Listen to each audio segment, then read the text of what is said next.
How's it? Hanging sinners. Today we'll talk about animal trials. Many of you will not believe me when I say that the last animal trial was in the 21st century. Want to know more? Let's hang out together, and you'll find out.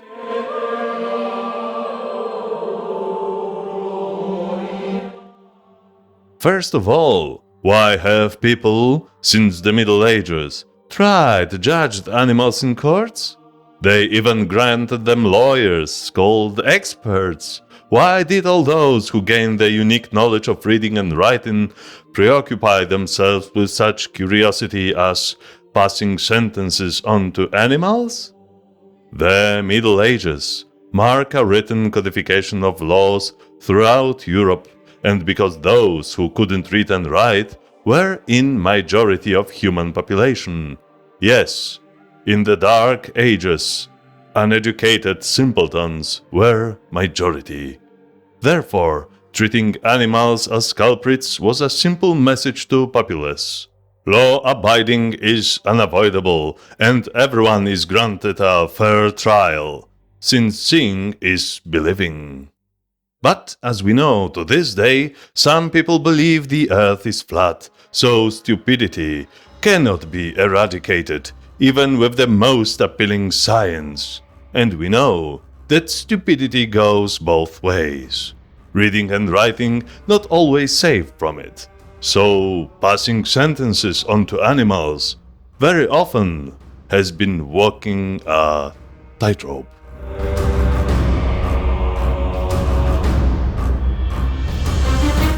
In the Middle Ages, there were two kinds of trials: ecclesiastical, conducted by church, and secular, civil, which, let's be honest, were influenced by church. Both instances were very serious about their tasks, proceedings, legal representation even. Edward Payson Evans' book from 1906, The Criminal Prosecution and Capital Punishment of Animals, details more than 200 cases of animal executions, and we are talking only about those that have survived to our times. We've gone a century beyond that for you, sinners.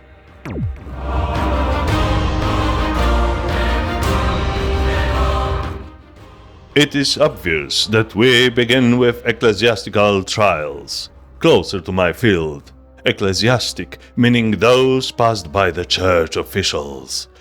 Since some animals are not controlled by people, then they must be controlled by some higher power, and that demanded the intervention of the church and the exercise of its supernatural functions.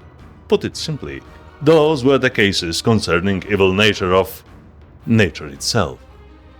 The crimes of vermin, moles, mice, rats, snakes, snails, birds, worms, insects, and other creatures which trouble local people. The procedure was very interesting. First of all, the court had to determine if the pests were sent by God as a punishment or Satan as a plague. In the beginning, the people bothered by vermin asked the church officials for help. The next stage was a prayer to make pests go away. If that didn't help, a legal procedure was taken. The animal offenders were invited to a court. They were granted a lawyer. In both instances, secular and ecclesiastic, the general rule was silence means admittance. There were testimonies of witnesses, court dates, attenuating circumstances even, since it is impossible to execute a swarm of locusts or a pack of mice. The most common verdict was anathema and banishment of the pests. Side note: some say the vermin were excommunicated. That is an inaccurate term that we will use, not to cause confusion, but remember, to excommunicate means exclude from the membership and privileges of the church. Anathema touches those who do not belong to the church in the first place. and it is more likely that the latter was used. The first verifiable record of ecclesiastical trial is from 824, when a group of moles was excommunicated in the Valley of the Aosta, Italy. But sometimes excommunication was not the only punishment. In 864, bees were suffocated for deadly stinging a man. Their honey could have been demonic and not killing them, since beehive is an easy target, could bring God's wrath onto the community. Today we know what an anaphylactic shock is, right?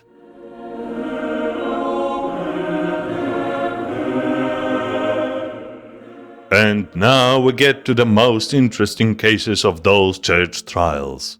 The most renowned public defender of vermin was Barthélemy de Chasseneuil.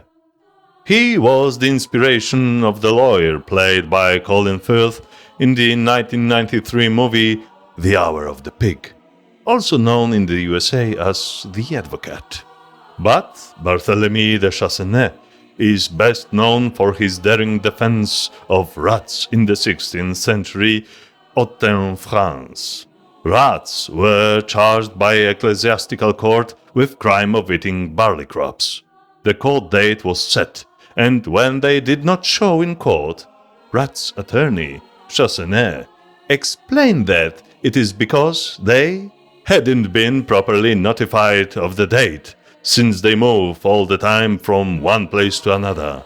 So the court ordered a second citation to be read in all the parishes inhabited by the rats. When they, rats, failed to show up the second time, their advocate indicated cats as the cause for death, because cats are rats' mortal enemies, and they made it impossible for rats to get to court. Point being, all villains were granted safe passage to their own hearing. The case was dropped. No one wanted to go to such extents to legally bound cats to stay indoors during rat trial.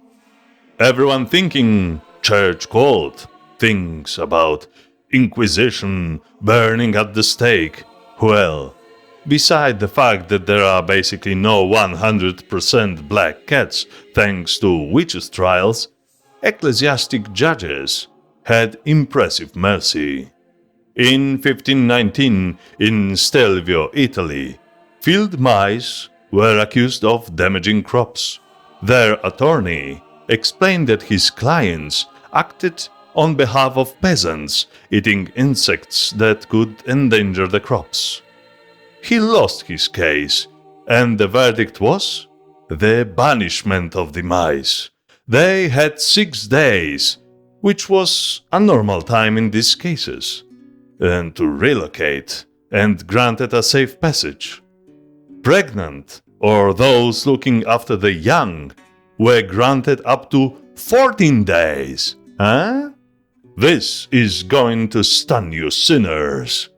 Granting land to pests was not uncommon. Sometimes a culprit age was a factor. In the 14th century, peasants of Mainz, Germany, sued flies. The flies were cited to appear in court to explain their behavior, but, quote, in consideration of their small size and the fact that they had not yet reached the age of their majority, the judge appointed an advocate to answer for them. Their advocate did his job so good that the flies, instead of being punished, were granted a piece of land of their own to which they were ordered peaceably to retire. On 13th of April 1587, weevils ravaged the vineyards of Saint-Julien in France, a hamlet renowned for its wine. Vermin had already been once successfully prayed away, but returned 30 years later. Imagine that those 30 years earlier an agreement was reached. Weevils, as creatures created by God and being here before humans, do not ask me how they knew that, were granted a piece of land to live on, but the weevil's attorney found the ground to be unsuitable for the comfort of his clients. Therefore, experts were called to examine the land. Unfortunately, we do not know the finale of this case because rats ate away the last pages of this file. Some say that weevils paid rats to do away with inconvenient legal papers. On the other hand, in 1713 in Brazil, yes, those trials were not only a European thing. Termites that were devouring a monastery were also granted a plot of land and accepted the similar offer to move there. Quote, "Termites came out and marched in columns to the place assigned, a conclusive proof that the Almighty endorsed the decision of the court." Church gradually ceased its weird practice of judging poor animals in the first half of the 19th century. But secular courts continue to do it to this day.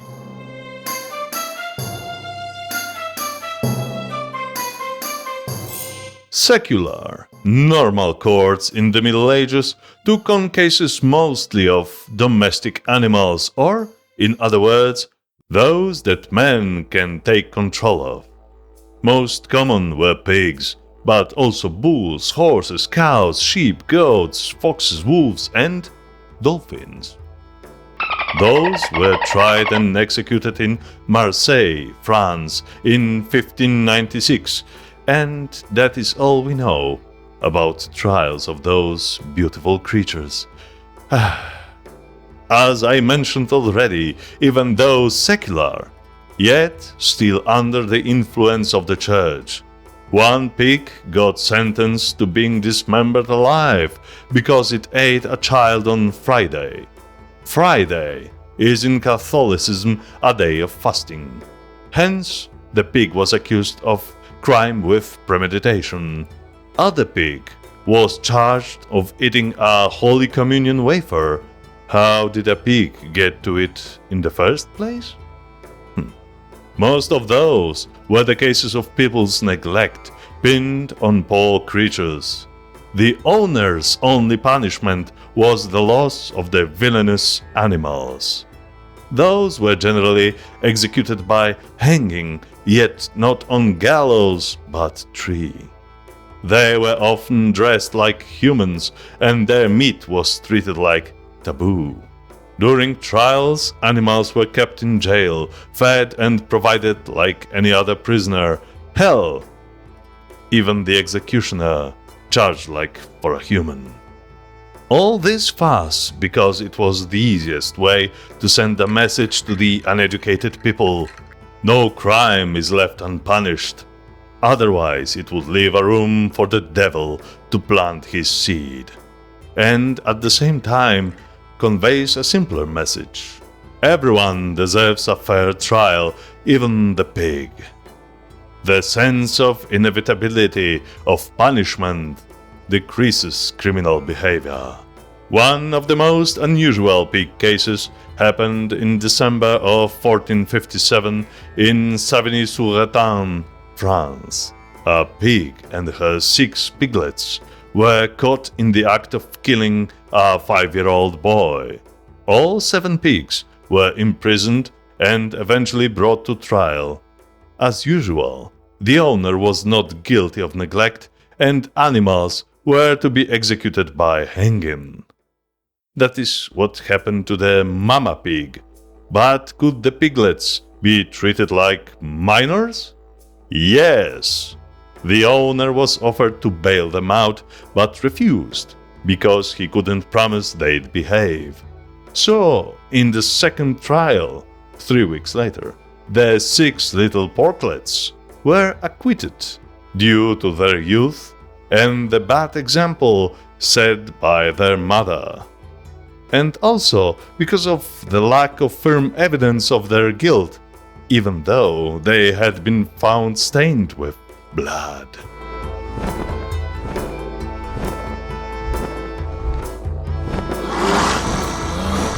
Another curious case took place in 1474 in Switzerland, in the city of Bâle.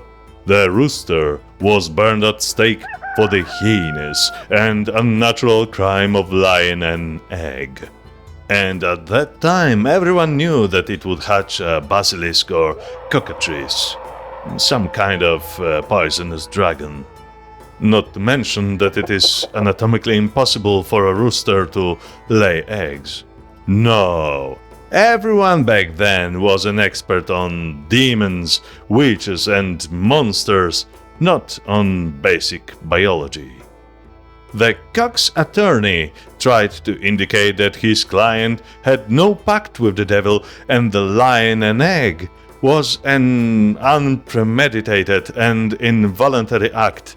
But, as I said, the judges ruled death by burning of the rooster and the egg in front of the huge crowd. Animals were not always killed. In Russia, in the 17th century, a goat was banished to Siberia. I don't know Cyrillic letters. We'll talk to Boris about that. Maybe he knows some more cases.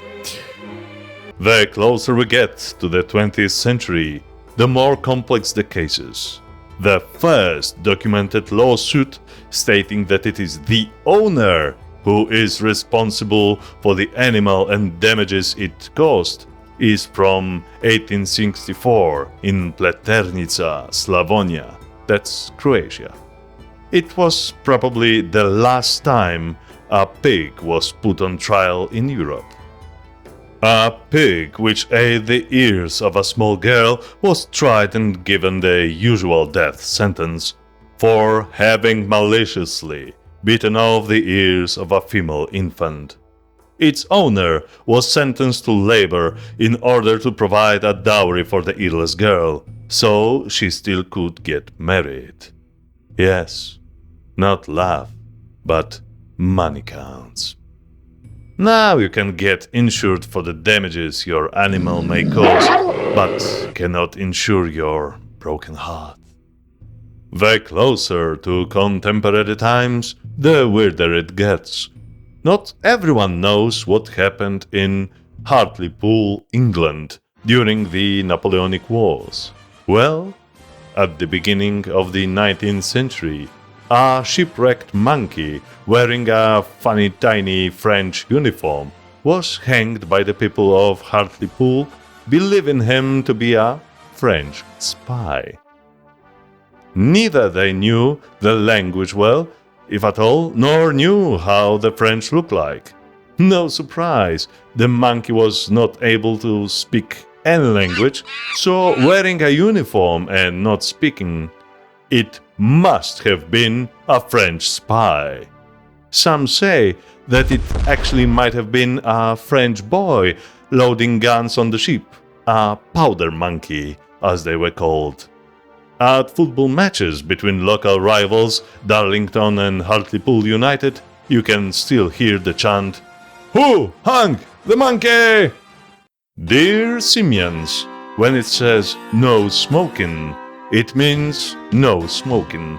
Even if you're a cigarette-smoking chimp, a fine of $5 was issued on a poor monkey at the beginning of the 20th century near South Bend, Indiana, USA.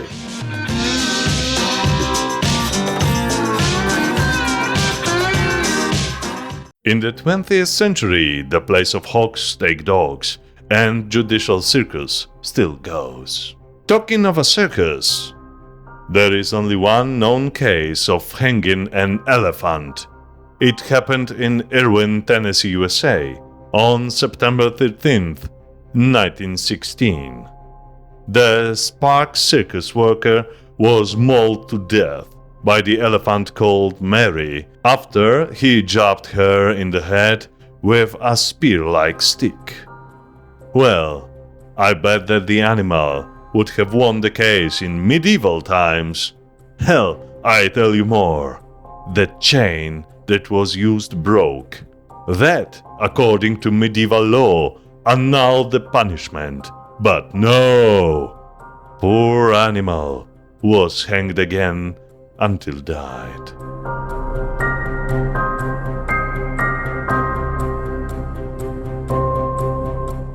Let's talk about humans' best friend, dogs.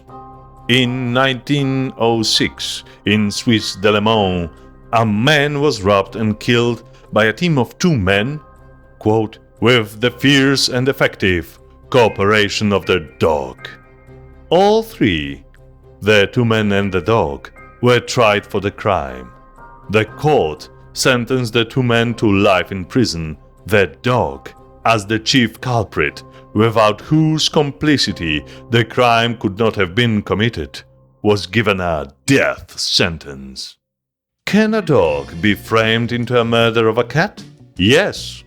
In 1924, in Pike County, Pennsylvania, USA, a Labrador retriever named Pep was sentenced to life imprisonment for killing a cat that belonged to a governor. Well, even in the Dark Ages, animals were granted attorneys. Here, in freedom-loving USA, it is not the case. The dog was sent to Philadelphia State Penitentiary. Pep became a convict number C2559. Pep's fellow inmates loved him, and he was allowed to switch cellmates at will. Pep was one of the first to move into the Greta Ford newly built penitentiary. In 1930, Pep died. It is still a shaggy dog story, but all points that Pep was actually the governor's dog who chewed the sofa cushions and was sent to prison not as a prisoner, but a therapist to help real prisoners. And the cat faked his death to frame the poor dog. In 1926, a stray German Shepherd in Kentucky, USA, was charged with the attempted murder of a child. It was sentenced to a death and execution on the electric chair. That is how Furry Spiky became a Chari Sparky. Could it be a movie? A dog on a death row waiting for a phone from a governor to be saved? Could. But it all actually happened in 1991 in New Jersey, USA. Taro, a 3-year-old Akita, received a death sentence for biting his owner's knees. He was kept in jail along other canine unit dogs. 3 years later, in 1994, and $100,000 in expenses, it was decided to put him down. However, the media's attention and involvement of famous people like Brigitte Bardot influenced newly elected governor of New Jersey to release the dog from prison under 3 conditions. Taro would be exiled from New Jersey, must have new owners, and his new owners must assume all financial liability for the dog's future actions. Taro died of natural causes in 1999.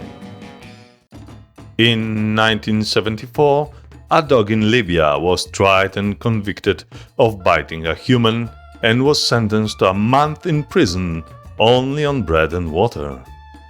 The same year, a judge in Tanzania sentenced a goat that had grazed on private lawn to 4 days in jail.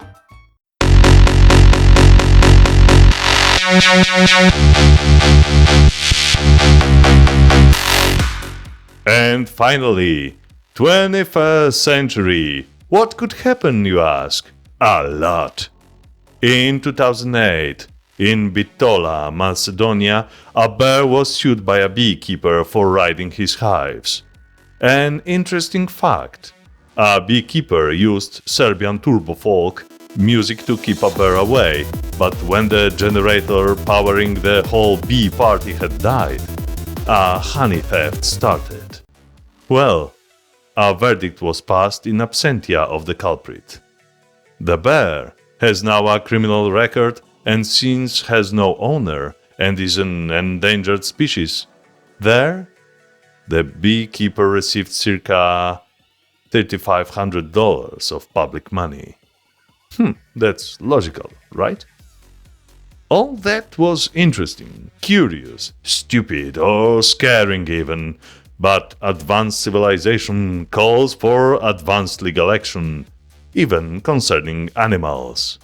For 3 years, from 2015 to 2018, American and the UK judges and lawyers were deciding if a selfie photo taken by a wild monkey belongs legally to the owner of the camera or to the monkey.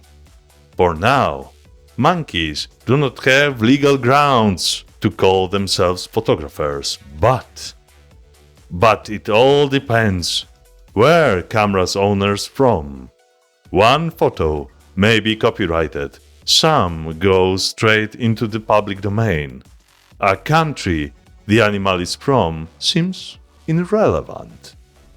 That is it, sinners. Now you know the most curious cases of animals in courts. Thank you for your attention, and as a penance for your sins and those of your pets, subscribe. There are no strings attached. George Damien, take two! Hangman's knot is easy to tie. You take a bunny here, a bunny jumps into the hole, out of the hole, and voila! Wait, where's the bunny? Swing is my favorite music. Have you seen the Amazon series Tales from the Loop?